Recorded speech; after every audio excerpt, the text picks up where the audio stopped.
అందరూ ఉన్నోళ్ళకి సలహా ఇస్తున్నా, ఈ రాజకీయాలు చేయనికి రాదు. రాజకీయాలు నాతో కూడా చేయలేడు.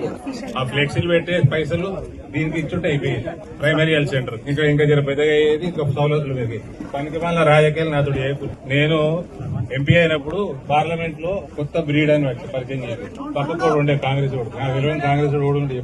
ఇప్పుడు ఉన్న నేషనల్ కాంగ్రెస్ లో జనరల్ సెక్రటరీ సరే న్యూ బ్రీడే పర్ హైబ్రిడే అన్నాడు. కాబట్టి ఈ పార్టీలు గీటీలు చెప్పకూడదు. నాకు అన్ని బంద్ చేయండి స్లోగన్లు. ఈ ఫ్లెక్సీలకు పెట్టే ఖర్చులు పిహెచ్సికి ఇవ్వండి, డెవలప్మెంట్ కి ఇవ్వండి. ఊరు బాగుపడుతుంది, ప్రజలు బాగుపడుతుంది. ఏ పార్టీ వాడు ఏ స్లోగన్ ఇస్తుండో తెలియదు. జగిత్యాలకు వస్తుంది సెలవు. ప్రజలందరికీ, గ్రామస్తులందరికీ నూతన పిహెచ్సి భవనము 23 లక్షలు అయిందంటే 20 లక్షలు కేంద్రంకి వెళ్ళి వచ్చింది. 3 లక్షలు ఎమ్మెల్యే గారు ఎవరో ఇచ్చారు, లేకపోతే రాష్ట్ర ప్రభుత్వం ఇచ్చింది. అందరికీ అభినందనలు తెలియజేస్తూ ఆల్రెడీ ఇక్కడ రావడమే నేను 2 గంటలు లేట్ వచ్చిన. మోతాడు దగ్గర రాస్తారోకో చేస్తారు రైతులందరూ. అదే పలికిమాల యాప్ పెట్టిందట. యూరియా రాకుండా మొత్తం జిల్లా అంతా తిరిగి వచ్చింది. ఇప్పుడు మళ్ళీ ఇక్కడికి వచ్చినాక మీలోటి ఫ్లెక్సీలు పెట్టే బదులు జమ చేసి గ్రామానికి వీడీసీకి అప్పయ్యపురు పైసలు. ధన్యవాదాలు.